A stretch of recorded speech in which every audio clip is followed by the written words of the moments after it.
I am Captain Spawn, and this is day 315 of Spawn Year.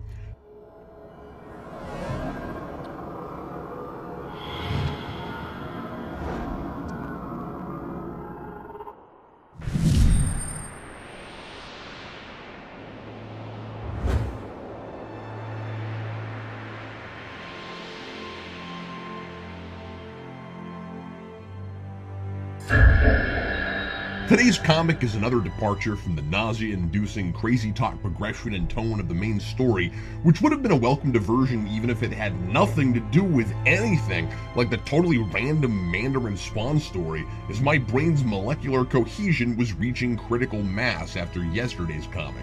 But surprisingly, this new flashback arc is directly relevant to the story of how Maman maneuvered events and people to make Al Simmons a Hellspawn, as it actually relays the story of how Al's great-grandfather came to meet Maman so he could write the journal that would warn Al's dad to look out for an evil man in white, a piece of advice he either totally ignored or he conveniently never laid eyes on Maman because he only showed up when Bernard was out of town.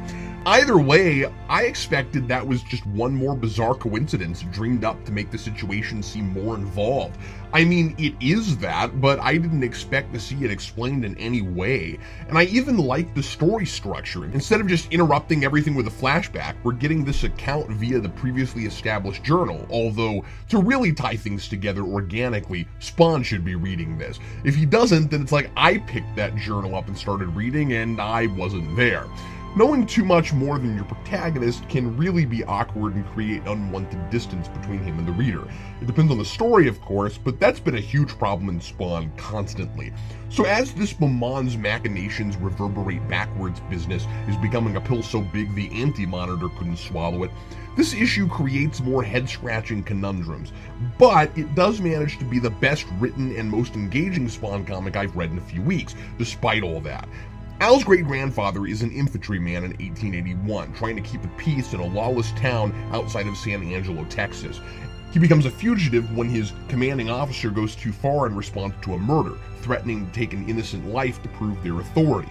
Simmons, who isn't named in the issue, responds to the fire of an angry bar patron in kind, and, for lack of a better euphemism, all hell breaks loose. It's a slightly awkward situation to get the story moving, but I like what it tells us about Simmons. He has a quick temper and is in denial about it, preferring to see himself as a man who's cool under pressure. When he gets thrown in jail, we learn he has a lot more in common with his great-grandson. He has a wife who is his entire world, Alma. He kind of whispers her name once, but I'm hoping to get one really good Alma before this is all said and done. Simmons meets a man in jail who's about to hang for a set of murders he was framed for, including that of his own wife, by a gang who tried to exert their self-given authority on the town and killed the man's wife for standing up to them. The theme here, as with so many westerns, is the order of the strongest. When people only respect the authority of the strongest, of the man with the biggest gun, the line between legitimate police and organized crime tends to blur, to the point where, as in Simmons' case, the law gets desperate and starts resorting to the tactics of the lawless. And when Maman enters the picture, that ambiguity between good guys and bad guys is paralleled, naturally, with heaven and hell.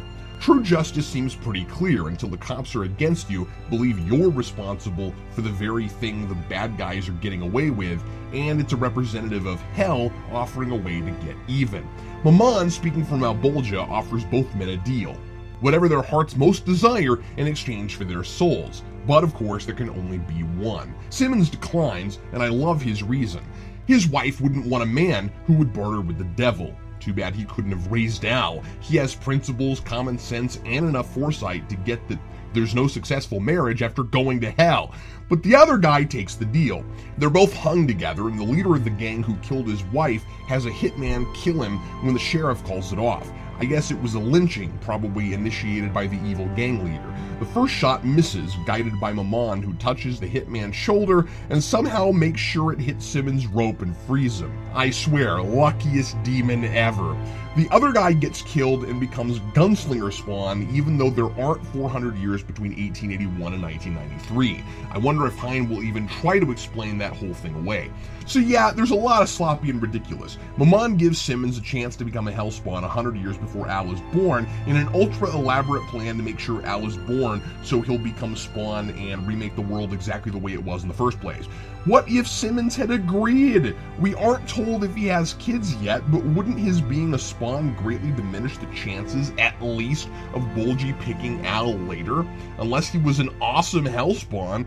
Also, what about Bulgy and his ultra-elaborate plans? Why has the whole spawn picking process changed? Doesn't Bulgy choose the Hellspawns? It doesn't work like this with Covenant or Mandarin Spawn or anybody early on or later. I wonder if he's lying. He doesn't really work for Bulgy, and Gunslinger Spawn ends up not being a real spawn, somehow. But as I said, there is a lot to like. The language is authentic and the dialogue is quite good. The painted artwork from Bing Cancino and Gerard Van Dyke is realistic, moody, and expressive. It's Wolverine origin good. I'm looking forward to the second part of this story, partly for more of this gorgeous artwork, and partly to see what crazy contrivance Hein comes up with to write himself out of this weird Spawn exists because his great-granddad watched a guy become a Hellspawn scenario.